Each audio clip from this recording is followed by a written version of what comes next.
नमस्कार, देश की बात में आपका स्वागत है। मैं हूं अंजलि इस्टवाल। सारी दुनिया की निगाहें आज पाकिस्तान पर टिकी हुई हैं, जहां नेशनल असेंबली की कार्रवाई जारी है और आज ही इमरान खान सरकार के खिलाफ अविश्वास प्रस्ताव पर वोटिंग भी होनी है। इस सब के बीच सरकार को बचाने के लिए और वोटिंग रोकने के लिए इमरान खान की पार्टी पीटीआई ने एक आखिरी कोशिश कर डाली है। पीटीआई ने पाक सुप्रीम कोर्ट के फैसले के खिलाफ पुनर्विचार याचिका दायर की है। सुप्रीम कोर्ट ने अपने फैसले में डिप्टी स्पीकर के फैसले को असंवैधानिक करार देते हुए नेशनल असेंबली बहाल कर दी थी। साथ ही सुप्रीम कोर्ट ने आज अविश्वास प्रस्ताव पर वोटिंग का आदेश भी दिया था। इमरान सरकार के खिलाफ अविश्वास प्रस्ताव पर आज रात 8:30 बजे वोटिंग हो सकती है, लेकिन इमरान ने रात 9 बजे कैबिनेट की बैठक भी बुलाई है। तो पाकिस्तान में क्या हो रहा है और क्या होने वाला है, यह अगले कुछ घंटों में ही स्पष्ट हो पाएगा। विपक्ष का दावा है कि उसके पास 176 सांसदों का समर्थन है, जबकि बहुमत के लिए 172 सांसदों का समर्थन ही जरूरी है। पाकिस्तान के विदेश मंत्री शाह महमूद कुरैशी ने आज नेशनल असेंबली में कहा कि हम आज हैं, हो सकता है कल ना हो। साथ ही उन्होंने अमेरिका पर भी निशाना साधा और विपक्ष को गुलामी पसंद करार दिया। वहीं बिलावल भुट्टो जरदारी ने कहा कि बहुमत न रहने के चलते ही इमरान को अब साजिश की याद आई है।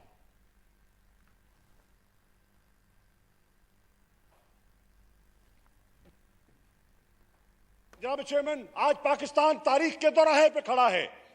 आज कौम को फैसला करना है, सर झुका के, नजरें गिरा के या सर उठा के जीना है। यह फैसला करना है कौम ने, यह फैसला करना है कौम ने। और जनाब वाला, इस फैसले पे हम क्यों आए, मैं आज रिकॉर्ड पे करना चाहूंगा। मैं आज भी, और आखिरी दिन है शायद मेरा, और यकीनन as foreign minister of Pakistan मैं ऑन रिकॉर्ड लेना चाहता हूं, before we leave, the national security adviser of United States of America calls the National Security Advisor of Pakistan and says, do not go. Categorically. मुझे बताइए, कौन बताए, कहां होता है कि एक सॉवरेन स्टेट को उसके बायलैटरल विजिट से इस तरह रोका जाए? कहां होता है? और कौन सी खुद मुख्तार कौम और खुददार कौम ऐसा कबूल करती है? Pakistan is a sovereign state, Mr. Chairman. They're a sovereign state. यार, आपको अपनी सॉवरेनिटी पे आप ना बनना चाहते हो, आप गुलामी का तौक कबूल करना चाहते हो, हम नहीं चाहते। हिना बीबी, आप गुलामी का तौक जमा करना चाहती है, हम नहीं चाहते। हमें कहते हैं अदम एतमाद नहीं लेकर आए, एक साजिश का हिस्सा ना बने, मगर इनको सिर्फ इस साजिश का ख्याल आया जब वो अपना अक्सरियत खो बैठे थे। 27 मार्च को जब जमहूरी वतन पार्टी का बुख्ती साहब ने अनाउंस किया था, तो उनको पता था कि उनका गेम खत्म हो चुका है। जनाब स्पीकर, मैं गुजारिश करना चाहता हूं कि आज जो सुप्रीम कोर्ट का जो हुक्म है, जो ऑर्डर है, आप आज उसके ताबे आप हाउस की कार्रवाई चलाएंगे, इसलिए कि आज ये पार्लियामान एक नई तारीख रकम करने जा रहा है। आज ये पार्लियामान आईनी और कानूनी तरीके से एक सिलेक्टेड वज़ीर आज़म को शिकस्त फाश देने जा रहा है। मैं आपको ये कहना चाहता हूँ कि खुदारा, आज आप जो माजी में हो गया, आज आप आइन और कानून और अदालत उज़्मा के फैसले के लिए खड़े हो जाएं। आज आप सही मानों में स्पीकर का किरदार अदा करके तारीख में सुनहरे हरूफ में नाम लिखा लें। और इस सब पर चर्चा करने के लिए हमारे साथ दो खास मेहमान जुड़ गए हैं। सैयद रहमान हाशमी अंतर्राष्ट्रीय विशेषज्ञ हमारे साथ हैं और जेके त्रिपाठी पूर्व राजदूत भी हमारे साथ जुड़ गए हैं। शुक्रिया आप दोनों का। त्रिपाठी साहब, आपसे शुरुआत करना चाहेंगे। पाकिस्तान में जो भी इस वक्त हो रहा हो, कम से कम ये देख करके अच्छा लगता है कि जो हो रहा है वो एक नेशनल असेंबली में हो रहा है, जो हो रहा है वो एक लोकतंत्र का हिस्सा है, जो भी खींचतान है कम से कम कानून के दायरे में चलकर हो रही है। तो ये एक मेरे ख्याल से इसमें एक पॉजिटिव हम देख सकते हैं। जी देखिए, इसमें कोई शक नहीं है कि ये लोकतंत्र का, जमहूरियत का एक अच्छा संकेत है कि पार्लियामेंट जो कोर्ट कह रही है, पार्लियामेंट उसके हिसाब से काम कर रही है। पार्लियामेंट में बहस हो रही है जो कि जायज है, जो कि वाजिब है, जरूरी है, लाजमी है। लेकिन ये है कि ये चीजें अभी बाहर सड़क पर नहीं आई हैं, ये अभी तक, ये बहुत अच्छी बात है। हालांकि कह रहे हैं लोग, कई मंत्री कह रहे हैं, कई लोग कह रहे हैं कि नहीं, हम इसको जनता के पास तक ले जाएंगे। लेकिन उनको ये मालूम होना चाहिए कि ये जो पार्लियामेंटेरियंस हैं, जो एमएनएज हैं, मेंबर्स ऑफ नेशनल असेंबली, ये भी जनता के ही चुने हुए नुमाइंदे, और इसलिए इन पे यहाँ पर जो बहस होती है वो ये माना जाता है कि वो जनता के चुने नुमाइंदे अपनी जनता की ओर से ये बहस कर रहे हैं, अपनी कॉन्स्टिट्यूएंट्स की ओर से ये बहस कर रहे हैं। तो उम्मीद तो यही है कि यहाँ ये बहस सड़कों पर उतर करके हिंसा पे, वायलेंस पे न जाएगी और अमन के साथ रहेगी। और ये, जैसा कि मैंने पहले कहा, कि बहुत एक अच्छा, स्वस्थ, एक हेल्दी वो है, साइन है कि कोर्ट ने इस पे सुनवाई की, कोर्ट ने इस पे फैसला लिया है और ये साबित कर दिया है कि कोर्ट जो है वो भी अपनी एक अलग सोच रखता है, जो कॉन्स्टिट्यूशन के गारंटर के तौर पे होती है। क्योंकि कॉन्स्टिट्यूशन के हिसाब से काम करना तो पार्लियामेंट का काम होता है, लेकिन कोर्ट के कॉन्स्टिट्यूशन की गारंटी करना कि कॉन्स्टिट्यूशन का पालन हो रहा है और उसका जो पालन हो रहा है, जो भी प्रक्रिया हो रही, वो लीगल है अकॉर्डिंग टू कॉन्स्टिट्यूशन की नहीं, ये चीज कोर्ट का काम होता है और कोर्ट ने इसको बखूबी निभाया है।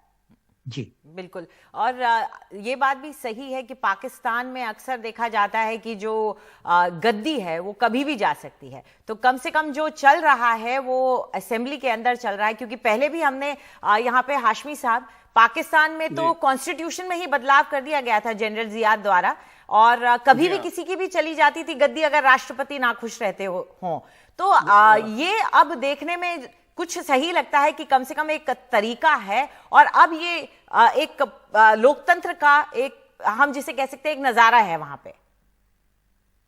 देखिए अंजलि, ऐसा है, लोकतंत्र का भी नजारा है और वहाँ की जो जुडिशियल है, जो वहाँ की अदलिया है, वो कितना आजाद हो करके बिना किसी सियासी पॉलिटिकल दबाव के फैसला देती है, ये उसका भी एक नजीर कह सकते हैं। असद कैसर जो चीफ जस्टिस हैं, उनके जो 5 बेंचों की जो वहाँ पे जज थी और जिसने फैसला दिया, ये उसका भी एक अदालत के आज़ादी का भी एक नज़ीर है। लेकिन फिर भी इस बात को याद रखना ज़रूरी है अंजलि कि पाकिस्तान में डेमोक्रेसी का एक मॉकरी होता रहा है लंबे समय से। वो हमारा पड़ोसी है, साथ में ही आज़ाद हुए, एक रात पहले वो आज़ाद हुआ, 14 अगस्त है उनकी आज़ादी का दिन, हमारा 15 अगस्त है। लेकिन उसके बावजूद आज भी छटपटा रहा है, आज भी वो मुकम्मल तौर पे जिसे कहते हैं कि लोकतंत्र, डेमोक्रेसी वहां एस्टैब्लिश नहीं हुआ है। जिस तरह से इमरान खान के जब से पाकिस्तान के प्राइम मिनिस्टर हुए हैं, हमारा जो है भारत का राजनयिक संबंध उनके साथ सही नहीं रहा है पाकिस्तान का। उसके कई वजूहात रहे हैं, कश्मीर भी उसका मुद्दा रहा है। लेकिन कल खुद इमरान खान साहब अपने बार अपने भाषण में यही कह रहे थे कि भारत को देखिए, भारत की सॉवरेनिटी को देखिए, उस देश को देखिए। वो कहीं ना कहीं इस बात की चुभन उनके मन में भी है। बिल्कुल, बेशक।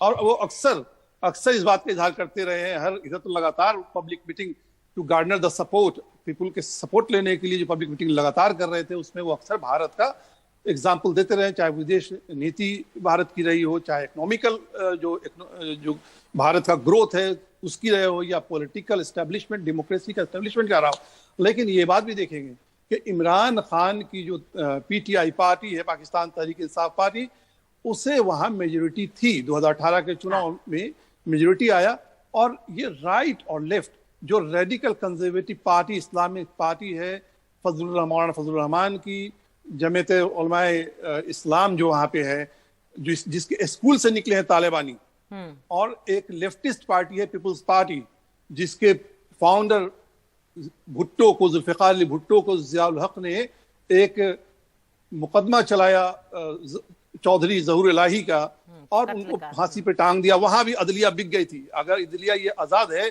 वहां भी 3 जजों की कमेटी थी, और उन्होंने ज़ियाउल हक को, भुट्टो को फांसी पे चढ़ा दिया। आप देखें 1971 में जब अवामी लीग, शेख मुजीबुर रहमान की पार्टी सबसे बड़ी पार्टी होकर आई थी, तो भुट्टो जो है उन्होंने ये कहा था कि तुम वेस्ट पाकिस्तान, ईस्ट पाकिस्तान के प्राइम मिनिस्टर बन जाओ, हम वेस्ट के बन जाते हैं।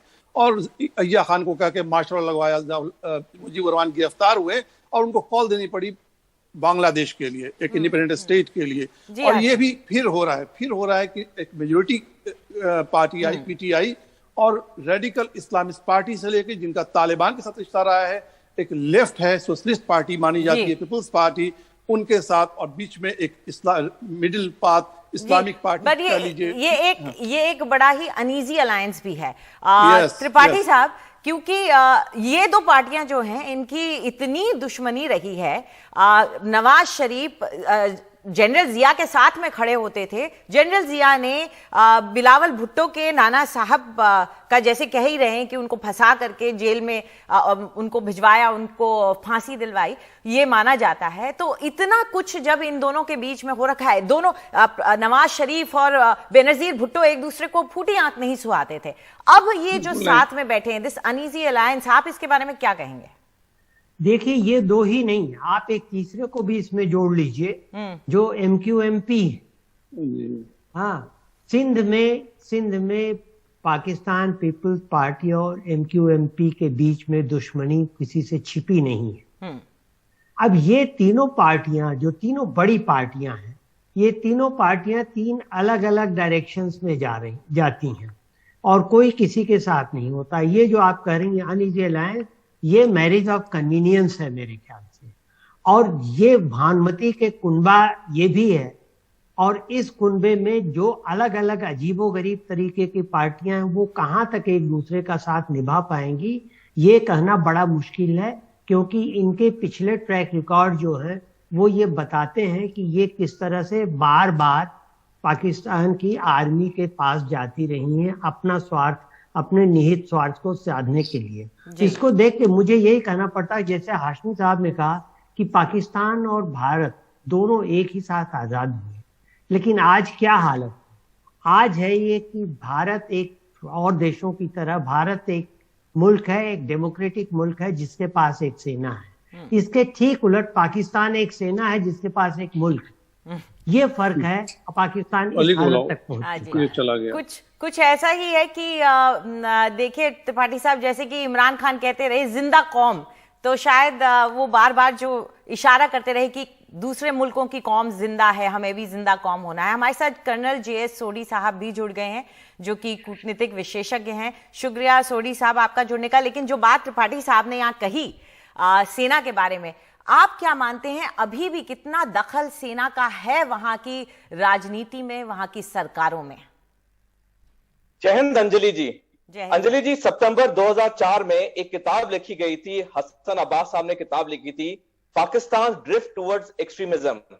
18 साल पहले उस किताब में हसन अब्बास साहब ने लिखा कि पाकिस्तान की जो सियासत है उसको 3 चीजें चलाती हैं, 3 A चलाते हैं, अल्लाह, अमेरिका और आर्मी।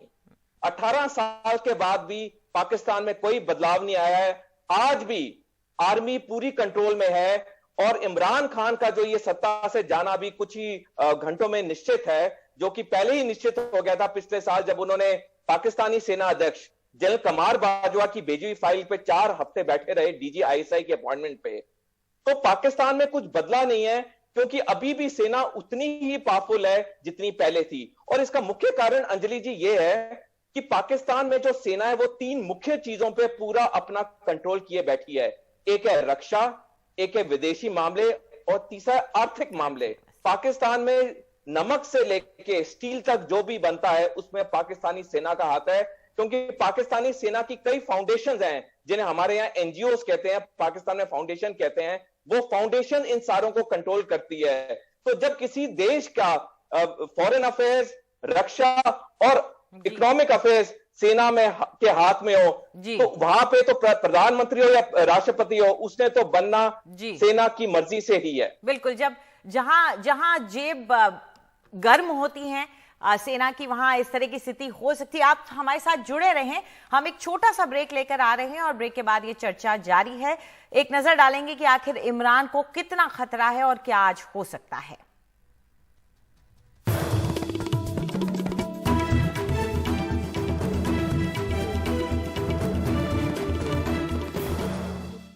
तो पाकिस्तान की सियासी उथल पुथल पर चर्चा कर रहे हैं। हमारे साथ कर्नल सोढी हैं, सैयद रुमान हाशमी हैं और जेके त्रिपाठी हैं। सर, मेरे पास वक्त थोड़ा कम है, मैं आप सबसे एक एक मिनट में आप लोग क्या मानते हैं कि आगे क्या फ्यूचर है, अभी भविष्य रहेगा पाकिस्तान का, क्या हो सकता है? मैं आपसे शुरुआत करूंगी त्रिपाठी साहब। देखिए, अगर पाकिस्तान में सहूलियत के साथ बिना हिंसा के और विश्वास प्रस्ताव पे फैसला हो जाता है, तब मेरे ख्याल से पाकिस्तान के लिए ही नहीं, पूरे साउथ ईस्ट एशिया के लिए अच्छी बात होगी। और हमारे लिए तो खास तौर से, क्योंकि हमें अपना पड़ोसी अगर हमारा स्थिर सरकार हमारे पड़ोसी देश में, तो हमारे लिए अच्छा भी है, क्योंकि हम जानते हैं कि किससे बात करनी और क्या बात करनी, उस हिसाब से अपने फॉरेन पॉलिसी में कोर्स करेक्शन भी कर सकते हैं। जी बिल्कुल। यहाँ सोढी साहब, आप क्या कहना चाहेंगे? अंजलि जी, अगर तो 8 साढ़े 8 बजे तक जो एक्सपेक्टेड है कि नो कॉन्फिडेंस मोशन आराम से हो गया और बातचीत खत्म हो गई, तब तो बिल्कुल शांति रहेगी पाकिस्तान में। लेकिन अगर इमरान खान ने थोड़ी और अटखेलियां की, तो पाकिस्तानी सेना की जो 111 इन्फेंट्री ब्रिगेड है जो इस्लामाबाद में है, वो पिछले कुछ दिनों से अपने अलर्ट पर है। तो वहां पे हालात और गंभीर हो सकते हैं, बिकॉज अभी अंतरराष्ट्रीय स्तर पे पाकिस्तान की बहुत खिल्ली उठ चुकी है और ना पाकिस्तानी सेना और ना पाकिस्तानी अवाम चाहेंगी कि इस मुद्दे को और खींचा जाए। तो ये सब अगले कुछ दिनों में अगले कुछ घंटों में तय होगा कि क्या ये बात अभी शांति से खत्म होगी या फिर सेना को बीच में स्टेप इन करना पड़ेगा। जी, ये वाकई चिंताजनक बात है। हाशमी साहब, आप क्या राय रखते हैं? देखिए अंजलि, अभी ये रमजान का महीना रोजे चल रहे हैं। वहां पे रोजे खोलने के बाद वो मगरिब की नमाज होती है, वो मगरिब की नमाज पढ़ी जाएगी। उसके बाद 8, सवा 8, साढ़े 8 के बीच में इमरान खान की हुकूमत की कुर्बानी दी जाएगी। इमरान खान खुद भी अपने को जो पेश कर रहे हैं, वो एक सियासी शहीद के तौर पर आवाम के बीच पेश कर रहे हैं, वहां की अपने सपोर्टर के बीच में। इतना बात तय है कि इमरान खान ने जो इल्जामात लगाए हैं, जो वाशिंगटन केबल की जो बात उन्होंने की है, हाउस में भी उनके फॉरेन मिनिस्टर ने भी जो बात रखी है, कुरैशी ने, ये सरकार जब आएगी, ओत लेगी शहबाज शरीफ के प्रीमियरशिप में, जब गवर्नमेंट ओत लेगी, उसके बाद अमेरिका क्या रियायत देता है, क्या कंसेशन देता है, इससे इसकी क्रेडिबिलिटी बहुत हद तक साबित होगी इस वाशिंगटन केबल की। अगर इनकी गवर्नमेंट को सपोर्ट मिलता है अमेरिका की तरफ, तो ठीक है, वरना फिर अवाम जो है, जिस तरह से खैबर पख्तूनख्वा फ्रंटियर में जो लोकल इलेक्शन हुए हैं, वहां इस का फायदा इमरान खान को मिला है। उनकी पार्टी जो है वो वहां पे काफी मेजोरिटी में आई है। और इसके बाद यही होगा कि अपोजिशन, और 1.5 साल का समय है, अपोजिशन पार्टी को जो इमरान खान रहेंगे, वो रूलिंग को उन्होंने कह दिया है कि वो प्राइम मिनिस्टर मानेंगे नहीं, वो इस बीच में वोट करेंगे। इमरान खान इस मौके को बिल्कुल नहीं छोड़ रहे हैं, बार बार वो इम्पोर्टेड सरकार, फॉरेन हैंड, अमेरिका, ये सब उठा रहे हैं और कौम को कह रहे हैं कि आप एक जिंदा कौम बनिए और अपने देश को बचाइए। शुक्रिया, आप सब हमारे साथ जुड़े, चर्चा का हिस्सा बने, शुक्रिया आप सबका। फिलहाल हम एक छोटा सा ब्रेक ले रहे हैं, ब्रेक के बाद खबरों का सिलसिला जारी है।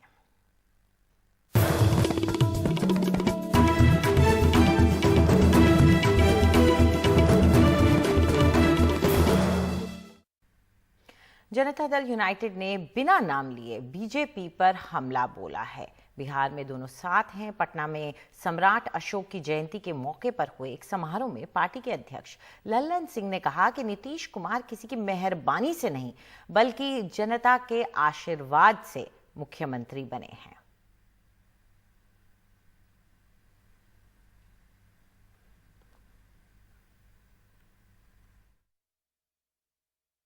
नीतीश कुमार जी बिहार की जनता के ताकत के बल पर बिहार के मुख्यमंत्री हैं। किसी की कृपा से बिहार के मुख्यमंत्री नीतीश कुमार जी नहीं है। बिहार की जनता की ताकत उनके साथ है और बिहार की जनता उनके साथ है। सभी राजनीतिक दल के लोग अति पिछड़े वर्ग की ओर टकटकी लगा के देखते हैं और चुनाव के समय में अति पिछड़ा वर्ग नीतीश कुमार जी की तरफ देखता है। जातीय जनगणना होनी चाहिए। जातीय जनगणना समाज समय की मांग है। इसके पहले जातीय जनगणना कब हुआ था? इसके पहले जातीय जनगणना 1931 में हुआ था और 1931 के बाद आज तक जातीय जनगणना नहीं हुआ। तो इसलिए जातीय जनगणना आज समय की मांग है और उस मांग पर हमारी पार्टी अडिग है और हम लोग उस बात को लेकर आगे बढ़ते रहेंगे। एक हमारा नेतृत्व, हम इस पर कोई समझौता नहीं करने वाले हैं। बिहार में नीतीश कुमार जी हमारे नेता हैं, रहेंगे, बिहार के मुख्यमंत्री हैं, रहेंगे। इस पर हम किसी भी परिस्थिति में समझौता नहीं कर सकते। हम नहीं कर सकते समझौता। और अब बात करते हैं हिमाचल प्रदेश की राजनीति की, जहां अभी अभी आम आदमी पार्टी ने कदम रखा है और वहां विस्तार की उसकी कोशिशों को बीजेपी ने एक बड़ा झटका भी दे दिया है। कल देर रात एक चौंकाने वाले घटनाक्रम में बीजेपी ने आम आदमी पार्टी के हिमाचल प्रदेश अध्यक्ष अनूप केसरी और संगठन महामंत्री सतीश ठाकुर को पार्टी में शामिल करा लिया। उनके साथ ऊना के अध्यक्ष इकबाल सिंह भी बीजेपी में शामिल हो गए। कल देर रात केंद्रीय सूचना और प्रसारण मंत्री अनुराग ठाकुर इन तीनों नेताओं को लेकर बीजेपी के राष्ट्रीय अध्यक्ष जेपी नड्डा के घर पहुंचे। इसी हफ्ते अरविंद केजरीवाल और भगवंत मान ने हिमाचल प्रदेश में मंडी में रोड शो किया था और अपनी ताकत दिखाई थी। हिमाचल प्रदेश में इस साल के अंत में गुजरात के साथ विधानसभा चुनाव होने हैं और कल ही मनीष सिसोदिया कह रहे थे कि वहां पर बीजेपी डर कर अपना मुख्यमंत्री बदलने की कोशिश कर रही है।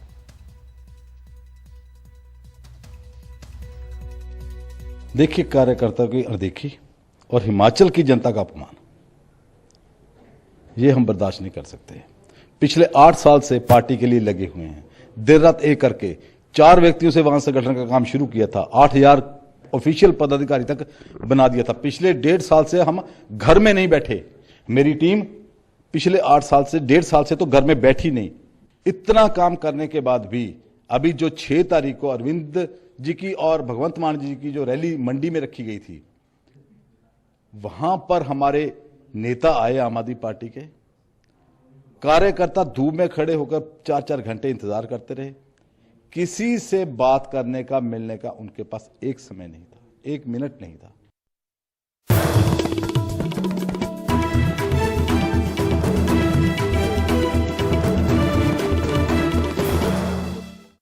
कोविशील्ड का बूस्टर डोज प्राइवेट अस्पतालों को 225 रुपए में दिया जाएगा, ऐसा सेरम इंस्टीट्यूट के सीईओ आदार पूनावाला ने कहा है। दरअसल पहले बूस्टर डोज की कीमत 600 रुपए रखी गई थी और बूस्टर डोज की अनुमति मिल चुकी है सरकार की तरफ से और कहा गया है कि प्राइवेट अस्पतालों में इन्हें केंद्रों में लिया जा सकता है इसकी पूरी कीमत चुकाकर। ऐसे में ये ऐलान किया गया है और कोवैक्सीन का भी बूस्टर डोज अब 225 रुपए में मिलेगा।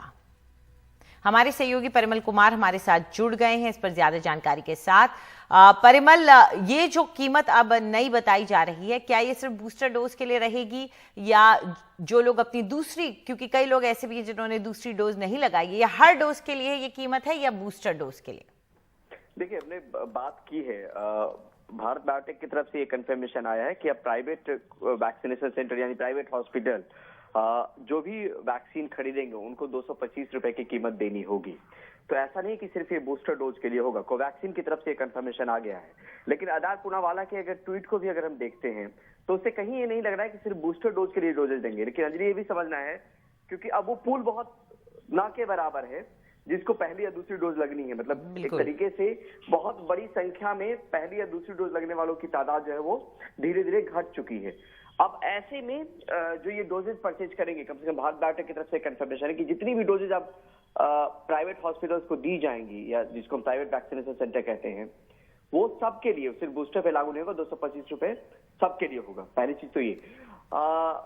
सीरम के ट्वीट में भी कुछ बहुत क्लियर नहीं है, तो हो सकता है कि तमाम डोजेज के लिए भी हो। लेकिन इसके पीछे की चीजों को कल हम और आप जब बात कर रहे थे कि ये फैसला क्योंकि नए वेरिएंट को लेकर और जो इम्यूनिटी बरकरार रहे, टीके का असर बरकरार रहे, उसको लेकर बहुत मुमकिन है कि स्वास्थ्य मंत्रालय ने कंपनियों से बात की होगी और बहुत ज्यादा वैक्सीन के डोजेज पड़े हुए थे। और जो प्राइवेट वैक्सीनेशन सेंटर है, जो प्राइवेट हॉस्पिटल हैं, उनके डीजी से भी हमारी बात हुई थी, जो association of health providers, private health care providers के डीजी हैं। उन्होंने कहा था कि प्राइवेट जो भी हॉस्पिटल्स हैं वो वैक्सीन लेने से हिचकेंगे, क्योंकि जो पुराने हमारे स्टॉक थे वो जब बर्बाद होने के कगार पे आए तो स्वास्थ्य मंत्रालय ने लेने से उसको इनकार कर दिया।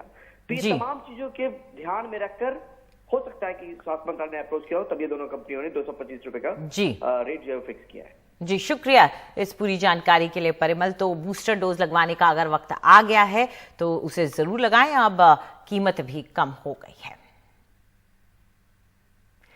तो देश की बात में फिलहाल इतना ही। नमस्कार।